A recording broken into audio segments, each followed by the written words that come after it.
Federal judge in Donald Trump's New York criminal case found the former president in contempt for a 10th time today.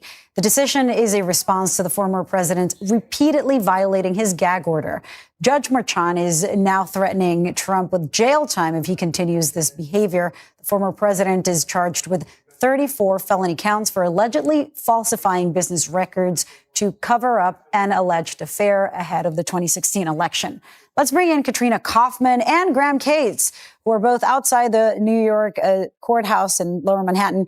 Katrina is an attorney and CBS News campaign reporter. Graham is a CBS News investigative reporter. It's so great to have you both. Katrina, let's start with you. This is the 10th time Trump has been held in contempt for violating his gag order. $10,000, I'm sure, is nothing, but a threat for jail time might be relevant. I wonder how that's being received and what this all means. All right, folks. Dr. John podcast is officially on. Trump is trapped between two converging threats: a federal judge warning of jail time for contempt and impeachment papers branding him unfit to govern. The legal and political pressure is unprecedented, and the walls are closing in from both directions at once.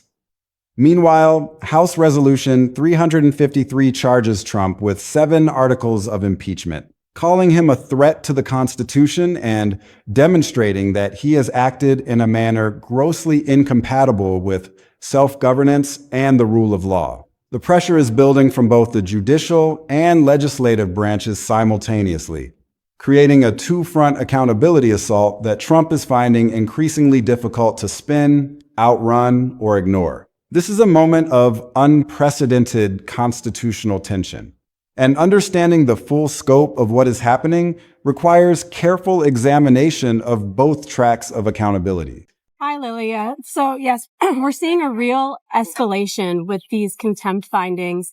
The judge is realizing that these $1,000 monetary fines are really not much of a deterrent for Donald Trump. We know that given his wealth, that's really just a very tiny fraction for him. So the judge is now saying that jail is on the table if this continues. And so far, we really haven't seen these gag order violations stopping Trump's rhetoric. If anything, he uses them to boost his fundraising. We've often seen these legal troubles boost him in the polls, and perhaps he's even daring this threat of jail, which it seems like Judge Merchan really doesn't want to have to take that step.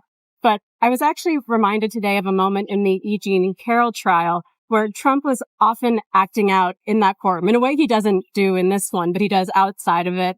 And one day, Judge Lewis Kaplan in that case was saying, something to the extent of, do you want me to have to find you in contempt and put you in jail? And Trump commented, I would love that. And the judge said, I know you would. Donald Trump has discovered that this is an issue he simply cannot spin or outrun. No matter how many social media posts he fires off or how many allies he deploys to defend him, his base remains interested in whether he complies with the law, which they know he was forced to sign under political pressure. And Congresswoman Marjorie Taylor Greene, who sparred with Trump over this and other issues before ultimately resigning, made some pretty interesting new remarks about the Epstein back and forth with Trump in her 60 Minutes interview. She revealed that they did talk about the Epstein files and that Trump was extremely angry at her for having signed the discharge petition. He told her that it was going to hurt people. And when she responded that these women were the ones that were hurt, Trump repeated that people will get hurt. He said it twice. She admitted she doesn't know what that means or who those people are. You almost wonder if he realizes how that might rally his base if he's actually put behind bars as this trial is going on. I mean, think about the amount of fundraising that came from that mugshot. It is something that I can imagine, choking here, something he can blow out of proportion even if, and perhaps say more to that narrative that he's been continuing during the campaign. Graham, I want to bring you in. How much of this long rope would Trump have if he were not president? That's something that the judge actually talked about. He said, look, you're a former president, likely the next president, or probably or possibly. It seems he says this is a witch hunt because he was president and because they want to get rid of him, that it's all political. It sounds like the judge is actually saying the opposite. Look, it's not a good look to put you in jail. Talk to us about benefit or not of him having been a president. Yeah, there's no doubt that this would be playing out differently if he wasn't a former president and a current presidential contender. You generally, when you're in a criminal trial, you can't talk about the jurors. But the chilling nature of the exchange speaks volumes about how Trump views the Epstein transparency push as a direct threat to his interests. Understanding both the courtroom pressure and the impeachment papers matters for evaluating the multiple tracks of accountability Trump faces. Because each track operates differently, but both are converging on the same fundamental question of whether the president is above the law. Here is what is happening on the court front and why the jail warnings are genuinely serious. In Trump's Manhattan hush money case, Judge Juan Merchan found him in contempt for repeatedly violating a gag order. The order barred attacks on witnesses, prosecutors, court staff, and their families. Trump violated it multiple times through social media posts targeting people involved in proceedings against him. You can't talk about other witnesses. And if you continuously violate a gag order in a case, you're held in contempt and at times actually jailed. He's gotten a lot of warnings about this. The prosecutors have said at some point we may ask for that. The judge has really drawn his red line at talking about the jurors. Time and time again, these are the things that he mentions when he finds Trump in contempt. It's the times when Trump mentions jurors, whether it's in an interview or posting about the jury selection process on social media. And he said, one of the things that I'm thinking about when I'm considering this kind of what would be a momentous decision is the toll that this would take, not just on the defendant, but the court staff, the corrections officers who have to oversee it, the Secret Service agents he mentioned who would have to accompany Trump. He knows that there's more that would go into this than just the normal jailing of a defendant. I mean, this case, covering it, I'm sure for both of you, there's so much that happens around and outside and even behind you as campaigns kind of happen and show up there. But let's not lose sight of the facts of the case. Katrina, what are we learning from today's testimony from Jeffrey McConney? And remind us why it's relevant. Merchan imposed $9,000 in fines for 9 violations and ordered Trump to delete the offending posts.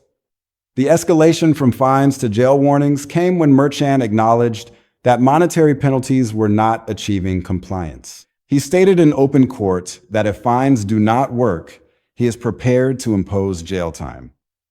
His exact words captured the tension perfectly.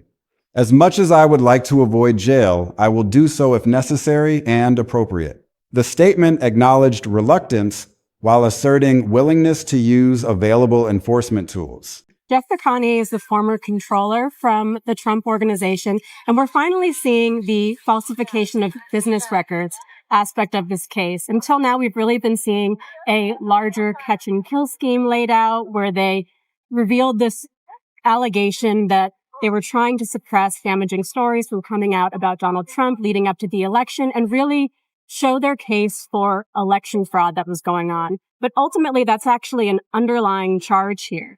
Trump is charged with 34 counts of falsification of business records, and Jeffrey McConney is giving us what happened behind the scenes at the Trump organization as these reimbursement payments were made. We're learning about conversations between him and Alan Weisselberg, who was the former chief financial officer of the Trump organization, who directed McConney to make this repayment to Michael Cohen, and we learned sort of the numeric breakdown of that, as well as how McConney then told Deborah Tarasoff, who handled payroll at the company and who we expect to see on the witness stand at some point in this case, to mark those down as legal expenses and retainers. But what was really key is we learned the gag order violations were not trivial or ambiguous.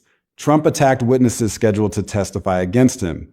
He targeted court staff and their families. Each attack created potential safety concerns for the people involved and risked prejudicing the proceedings. The violations were deliberate. Trump knew the restrictions existed and chose to ignore them. The contempt findings documented willful defiance rather than inadvertent error, establishing a pattern of behavior that courts are increasingly unwilling to tolerate. The impeachment papers represent the legislative track of accountability pressure, and they are just as significant as the courtroom proceedings. House Resolution 353, introduced in the current Congress, is a comprehensive 7-article impeachment resolution. This is not a symbolic protest document designed to generate headlines. It is a formal constitutional accusation laying out specific charges and seeking Trump's removal from office. The 7 articles cover substantial constitutional ground. Article 1 addresses obstruction of justice and violation of due process. Article 2 addresses usurpation of Congress's appropriations power, spending money without congressional authorization, or withholding funds Congress appropriated.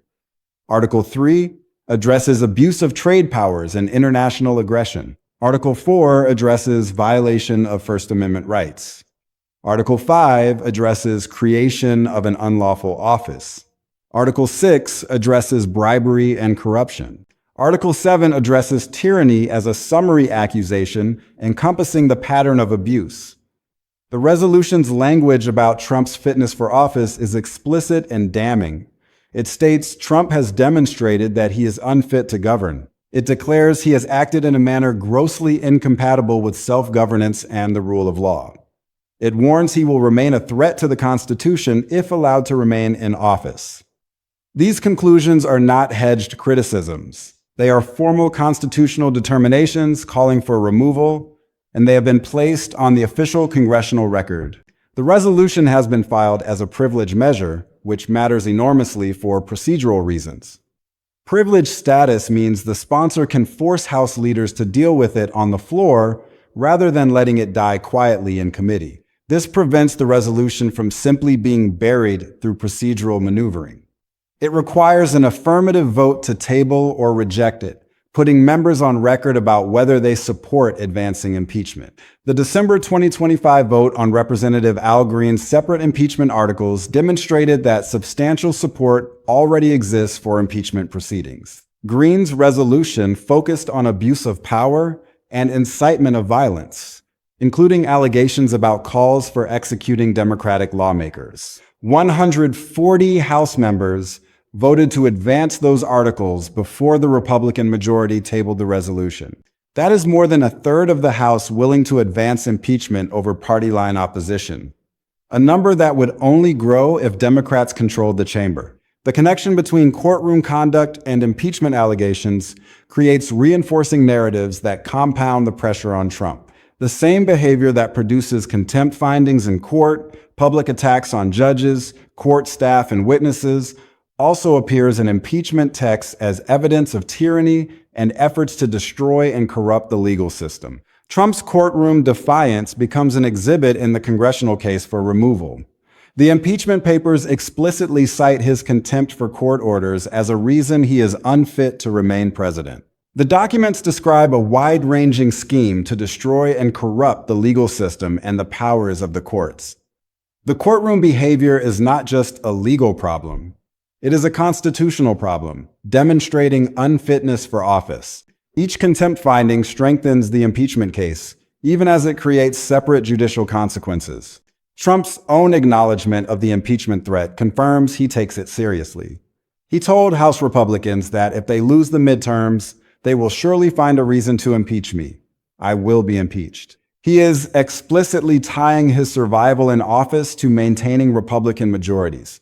He recognizes the impeachment papers are loaded and waiting for political opportunity. Let us break down exactly what the contempt findings established, what the impeachment articles allege, and why the two tracks of pressure reinforce each other. To really understand the two-front pressure Trump faces, we need to examine the courtroom contempt proceedings and the impeachment papers separately, then see how they connect to create reinforcing accountability pressure. The picture shows a president facing judicial enforcement threats and detailed constitutional accusations simultaneously.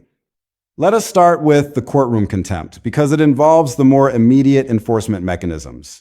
Judge Merchan's gag order in the hush money case prohibited Trump from publicly commenting about witnesses, prosecutors, court staff, and their families. The restrictions served legitimate purposes, protecting trial integrity by preventing a defendant with a massive platform from targeting people involved in proceedings against him. Trump's violations were documented and deliberate. Each contempt finding identified specific statements that crossed the lines the order drew. Truth Social posts attacking witnesses scheduled to testify, comments targeting court staff and their families. The violations were not ambiguous or inadvertent. Trump knew the restrictions existed and chose to ignore them. The pattern showed defiance rather than misunderstanding. The $9,000 in fines for 9 violations represented the maximum available monetary penalty. Merchant imposed what he could through fines while reserving more serious sanctions. The escalation pattern followed standard judicial practice: warnings, then fines, then consideration of custody when lesser measures prove inadequate. Merchant's acknowledgement that fines were not achieving compliance marked the transition to jail warnings. His statement about being prepared to impose jail time if necessary and appropriate put Trump on notice that incarceration was available. The reluctance he expressed, as much as I would like to avoid jail, acknowledged the unprecedented nature of jailing a former president, but willingness to proceed despite reluctance demonstrated judicial resolve to enforce orders. The contempt proceedings document Trump's approach to legal constraints. He treats orders as suggestions to be ignored when they conflict with his preferences. He continues prohibited behavior despite knowing restrictions exist. He persists after consequences are imposed. The pattern visible in the hush money case appeared in other proceedings as well. Courts across multiple cases have found Trump unwilling or unable to comply with standard legal requirements, establishing a consistent pattern of defiance that has consequences across the legal system. The impeachment papers represent a different track of accountability, operating through constitutional rather than judicial mechanisms. House Resolution 353 is a formal impeachment resolution laying out 7 articles of high crimes and misdemeanors. The document follows the constitutional template for removal proceedings. Article 1 addresses obstruction of justice and violation of due process. The allegations connect to Trump's pattern of interfering with investigations, defying oversight, and attacking judicial proceedings. His treatment of the Justice Department, demands for prosecuting political opponents, and responses to cases against him inform this article's accusations. Article 2 addresses usurpation of Congress's appropriations power. The Constitution gives Congress the power of the purse, authority to decide how government money is spent. The article alleges Trump violated this by spending money Congress did not authorize or withholding funds Congress did appropriate. Executive actions that bypass congressional budget authority raise constitutional concerns. This article captures. Article 3 addresses abuse of trade powers and international aggression. Tariff policies, threats against allies, and use of economic leverage for political purposes fall within this article's scope. The allegations position Trump's conduct toward other countries as exceeding constitutional limits on executive authority. Article 4 addresses violation of First Amendment rights, attacks on press freedom, retaliation against critics, using government power to suppress speech. Trump's pattern of threatening media and treating criticism as enemy activity informs these accusations. Article 5 addresses creation of an unlawful office. Questions about the legal authorization for certain administration entities fall within this article. If offices lack statutory basis but exercise government power, that raises constitutional concerns about executive overreach. Article 6 addresses bribery and corruption, connections between official actions and personal benefit, conflicts of interest, and questions about using the presidency for self-enrichment inform this article's accusations. Article 7 addresses tyranny as a summary accusation. This invokes founding-era concerns about executive abuse and positions Trump's overall pattern of conduct as exactly what the constitutional structure was designed to prevent.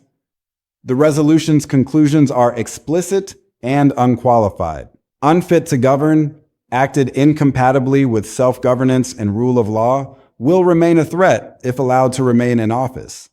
These are not hedged criticisms. They are formal constitutional determinations calling for removal. The document exists and waits for political opportunity to advance. The privileged status of the resolution matters procedurally. Privileged measures can be brought to the floor over leadership objection. The sponsor can force votes rather than letting leadership bury the resolution in committee. This means the impeachment question must be confronted rather than ignored. Members must vote on record about whether to advance or table the articles. The December 2025 vote on Representative Green's separate articles demonstrated substantial support for impeachment. 140 members voted to advance articles accusing Trump of abuse of power and incitement of violence. The Republican majority tabled the resolution, killing it procedurally. But 140 votes against tabling shows more than a third of House membership willing to advance impeachment despite party line opposition. The connection between courtroom conduct and impeachment allegations creates mutual reinforcement. The impeachment papers cite Trump's wide-ranging scheme to destroy and corrupt the legal system as evidence of unfitness. The contempt findings in court document specific instances of that scheme in action. Each contempt finding provides an exhibit supporting the impeachment narrative. Trump's attacks on judges, court staff, and witnesses are not just gag order violations.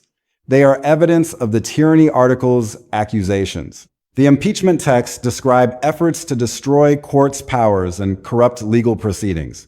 The contempt findings document exactly that conduct in specific cases. The courtroom behavior proves the constitutional accusations. The two-front pressure creates a situation where Trump faces accountability mechanisms in both branches simultaneously. Courts can impose contempt sanctions up to and including jail. Congress can pursue impeachment and removal. Neither branch controls the other's proceedings. Both advance based on their own processes and timelines. Trump must defend on multiple fronts with different procedures and standards. The key insight is that judicial enforcement and constitutional removal mechanisms operate simultaneously, with each track reinforcing the other. The contempt findings document Trump's willful defiance of court orders, 9 violations, $9,000 in fines, explicit warning that jail is available if fines do not achieve compliance. Merchant's statement about being prepared to impose incarceration put Trump on notice that his status as former president would not protect him from custody. The judicial track creates immediate enforcement pressure. The impeachment papers lay out a comprehensive constitutional case for removal. 7 articles covering obstruction, usurpation of congressional power, abuse of authority, constitutional violations, corruption, and tyranny. The unfit to govern language calls explicitly for removal. The resolution exists in the formal congressional record, waiting for political opportunity to advance. Here is what is really significant about how the two tracks reinforce each other. The impeachment papers cite Trump's contempt for courts as evidence of unfitness. The contempt findings provide documented examples of what the impeachment texts describe. Each courtroom violation strengthens the congressional case. The judicial record becomes an exhibit in the constitutional accusation. The 140-vote baseline on Green's articles demonstrates that substantial support for impeachment already exists. More than a third of House members voted to advance removal proceedings despite Republican opposition. Under a Democratic majority, that number would likely grow as political calculations changed. The foundation for removal exists in documented form. What is missing is majority power to activate these existing elements. Trump's own acknowledgement of the threat confirms he takes it seriously. Telling Republicans that losing Congress means impeachment validates the Democratic premise that removal would follow a majority shift. He is not arguing charges would fail on merits. He is acknowledging Democrats have arguments ready and would act on them effectively. His defense is political protection, not substantive rebuttal. The privileged status of House Resolution 353 prevents burial through procedural manipulation. The sponsor can force floor consideration over leadership objection. Members must vote on record about whether to advance or table. The resolution cannot simply disappear into committee. The procedural posture ensures the impeachment question will be confronted regardless of leadership preferences. The 2026 midterms become determinative for both tracks. If Democrats take the House, impeachment proceedings could begin almost immediately using existing resolutions as a starting point. The courtroom contempt findings would provide evidence for the impeachment case. The reinforcement between tracks would accelerate as congressional investigators obtained additional information through oversight powers. The pattern of Trump's conduct across both contexts shows a consistent approach. In court, he treats orders as optional and continues prohibited behavior despite consequences. In the political arena, he treats constitutional constraints as obstacles to be overcome rather than limits to be respected. The impeachment articles describe an executive who believes himself above the law. The contempt findings document that belief in action. For the constitutional implications, the two-front pressure tests whether accountability mechanisms actually function. Courts have found contempt and warned about jail. Congress has detailed articles ready for advancement. Whether these mechanisms produce actual consequences depends on whether courts follow through on warnings and whether voters produce majorities willing to impeach. The gap between warnings and outcomes visible in the courtroom track raises questions about effectiveness. Merchan warned explicitly about jail. Trump ultimately received an unconditional discharge. The threatened consequences never materialized. Whether the impeachment track would follow a similar pattern, strong accusations without actual removal, depends on political will that is tested only through electoral outcomes. For people following Trump accountability, both tracks matter. The courtroom proceedings document his conduct through formal findings and legal process.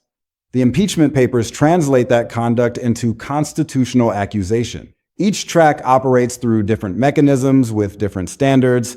Together, they create a comprehensive accountability framework that requires defense on multiple fronts. Trump's response to the two-front pressure has been consistent: attack both courts and Congress as illegitimate persecutors, rather than addressing the substance of accusations. The persecution narrative requires viewers to believe that both judicial findings and congressional accusations are fabricated. The documented record makes that harder because contempt findings emerge from specific violations and impeachment articles cite specific conduct. The stakes for 2026 could not be clearer given Trump's explicit framing. He has told Republicans their victory protects him from impeachment. Democrats can promise impeachment if voters give them a majority. The courtroom findings provide evidentiary foundation for those proceedings. The election becomes a referendum on whether the existing accountability mechanisms get activated. The bottom line is that Trump faces two-front pressure from courts that have found contempt and warned about jail, and from Congress, where detailed impeachment papers charge him with 7 articles of high crimes and misdemeanors, branding him unfit to govern. The courtroom conduct cited in contempt findings also appears in impeachment texts as evidence of tyranny and efforts to destroy the legal system. The 2026 midterms will determine whether the impeachment machinery gets activated while courtroom enforcement continues regardless of electoral outcomes. Both tracks will continue developing as court proceedings advance and as the midterm elections approach. The contempt is documented, the articles are filed, the pressure is building. And the question of whether accountability mechanisms actually function is about to be tested in ways that will define the remainder of Trump's presidency and set precedents for generations to come.